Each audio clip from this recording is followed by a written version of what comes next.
tubuhku Adam, diriku insan, tubuhku insan, diriku Muhammad, tubuhku Muhammad, diriku wujud Allah. Sabana-bana insan Muhammad, sabana-bana Muhammad insan, sabana-bana insan rahasio, sabana-bana rahasio wujud Allah. Al-insanu sirri wa ana siruhu. Insan rahasio aku dan aku rahasio insan. Allahu kajubti wa ana kajubtihi. Allah seumpama baju aku dan aku seumpama bajunya Allah. Anta ana anta. Engkau itu aku pun engkau. Itulah dalam pepatah. Tidaklah susah mencari bilah. Bilahlah ada dalam buluh. Taklah susah mencari Allah. Allah lah ada dalam tubuh. Dalam buluh ada babuluh. Dalam buluh pandan baduri. Dalam tubuh ada batubuh. Dalam tubuh insan badiri.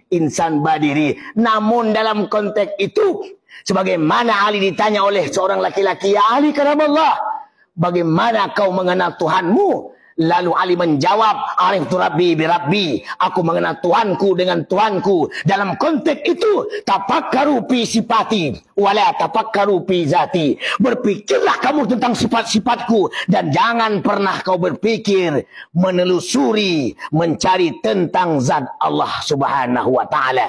Jalannya man arafa nafsahu faqad arafa rabbahu wa man arafa rabbahu fasadal jasadahu. Siapa yang mengenal diri, sungguh dia dapat mengenal Tuhannya. Siapa yang dapat mengenal Tuhannya, maka lenyaplah dirinya. Selagi kita masih takana dalam diri doya, masih tabayang diri awak, masih terasa hal-hal yang ada, maka tak pernah nampak wujudnya Allah. Assalamualaikum warahmatullahi wabarakatuh. Alhamdulillahi rabbil alamin. Allahumma salli ala Sayyidina Muhammad wa ala ali Sayyidina Muhammad. Amma ba'd. Tuan-tuan dan puan-puan yang mulia, apapun keyakinan Anda, suku bangsa Anda, bahasa Anda, berhidung mancung atau berhidung pesek seperti saya, berkulit hitam seperti saya, atau berkulit putih, saya doakan mudah-mudahan Allah Ta'ala memberikan kita semua hidayah dan keselamatan, baik di dunia maupun di akhirat kelak. Amin ya rabbal alamin.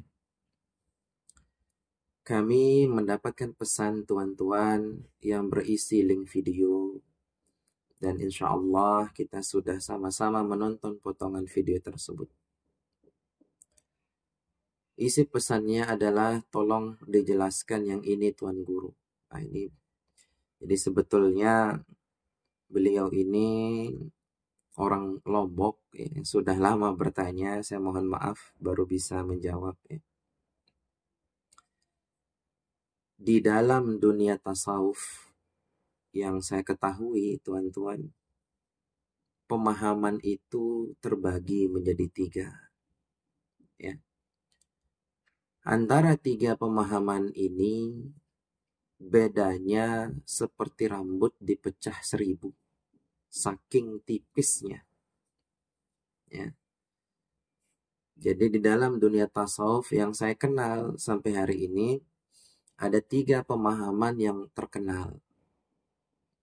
Nah, antara 3 ini, 1, 2, dan 3, perbedaannya mungkin bisa dikatakan seperti rambut dipecah 1000.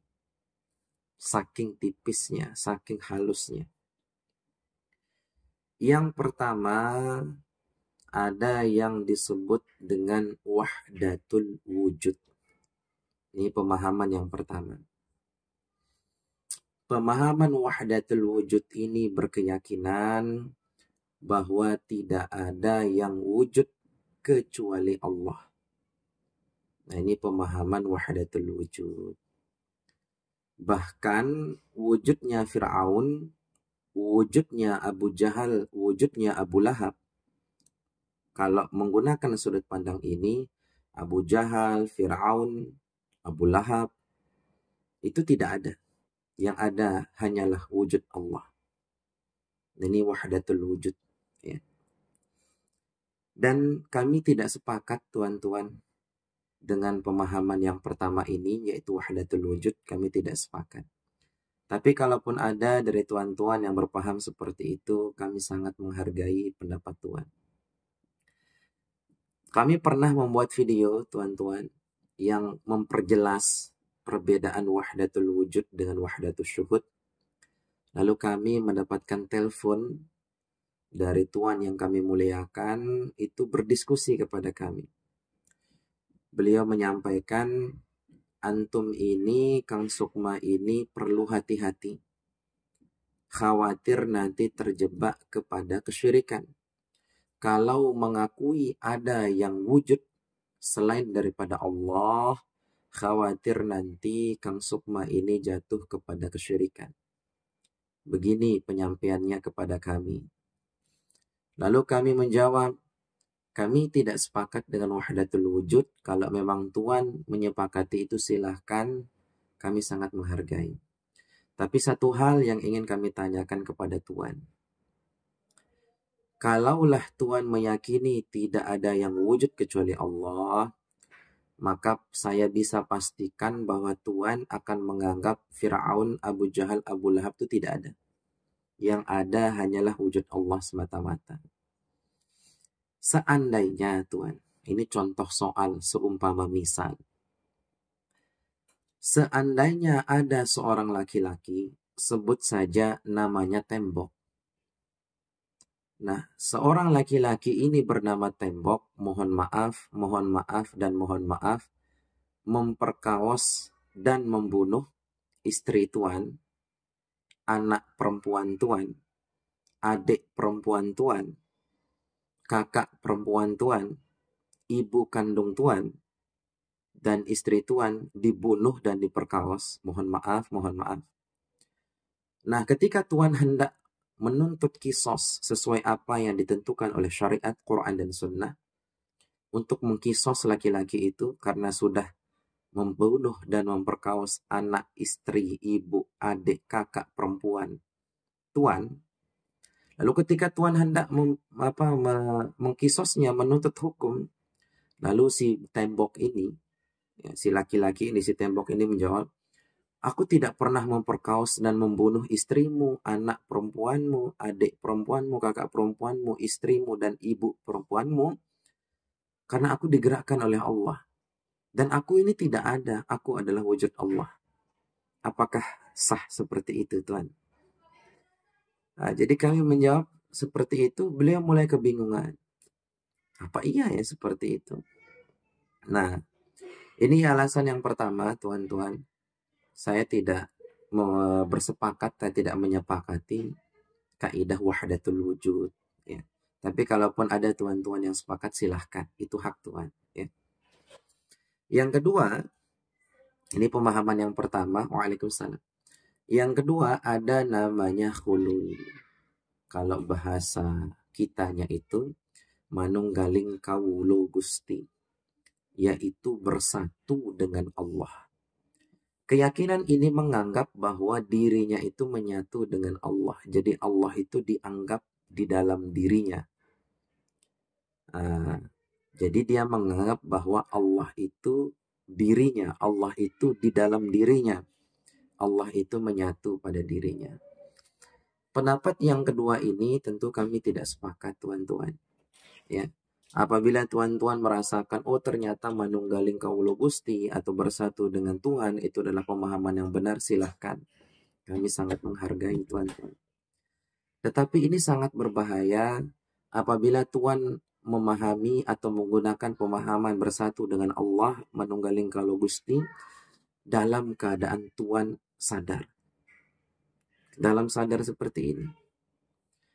Karena kalau ada orang mengaku dirinya bersatu dengan Tuhan dalam posisi sadar, terus dia mengatakan aku adalah Allah, nah, ini berbahaya sekali tuan-tuan.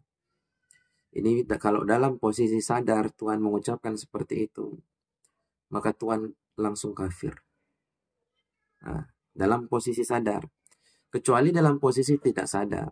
Karena memang kalau tidak sadar ya hukum syariat tidak berlaku. Mau ngaku presiden pun nggak bakal bisa ditahan sama polisi. Karena tidak sadar. Ada orang yang berpendapat seperti itu, lalu kami menguji. Kalau memang Tuhan bersatu dengan Allah dalam posisi sadar seperti ini, saya minta dong uang 1 triliun. Buktikan kalau dirimu tuh, di dalam dirimu ada Allah, atau kamu bersatu dengan Allah. Saya minta uang 1 triliun, biar 500 miliarnya saya bantu fakir miskin, 500 miliarnya saya bantu Palestina. Tentu tidak akan bisa. Ya. Karena dia menipu dirinya, dia dalam posisi sadar mengaku bersatu dengan Tuhan. Yang ketiga, teman-teman, ada namanya wahdatus syuhud. Nah, wahdatus syuhud ini, dia menyaksikan keesaan Allah Subhanahu wa Ta'ala. Jadi perbedaan wahdatul wujud dengan wahdatul syuhud tipis. Ya. Kalau wahdatul wujud, dia akan mengatakan semua ini adalah wujud Allah. Dia akan mengatakan la mawjud illallah. Tidak ada yang wujud kecuali Allah. Ini wahdatul wujud.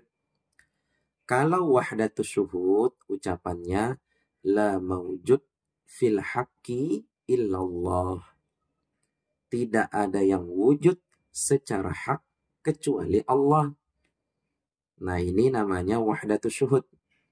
Kalau wahdatul wujud enggak ada fil haqqinya, langsung la mawjud illallah, tidak ada yang wujud kecuali Allah. Kalau wahdatul syuhud tidak ada yang wujud secara hak, la mawjud fi haqqi illallah, tidak ada yang wujud secara hak kecuali Allah. Oh, berarti kalau dalam wahdatul syuhud itu wujudnya Allah itu wujud hakiki. Sedangkan wujud yang ini semua majazi. Lalu apa perbedaannya? Kalau wujud majazi itu ada awalannya, ada akhirannya. Dia bergantung, terikat ruang, terikat waktu, ada rupanya, ada warnanya, ada bentuknya, ada rasanya, dan lain sebagainya. Dia berubah-ubah. Kalau wujud hakiki, dia tanpa awalan, tanpa akhiran, berdiri sendiri, tidak berubah-ubah, tetap dan tidak terikat ruang dan waktu. Maka cara memahaminya bagaimana? Wujud majazi itu bersandar kepada wujud hakikinya Allah Subhanahu wa Ta'ala. Jadi kita memandang tembok, di balik tembok ini ada wujud hakikinya Allah. Jadi tembok ini bersandar kepada Allah Subhanahu wa Ta'ala. Nah, tekniknya itu bisa lewat 2 jalan. Suhudul wahdah fil kasrah, suhudul kasrah fil wahdah. Melihat yang banyak ini kembali kepada yang satu, yaitu Allah. Atau melihat Allah dulu menjadi yang banyak ini. Ya.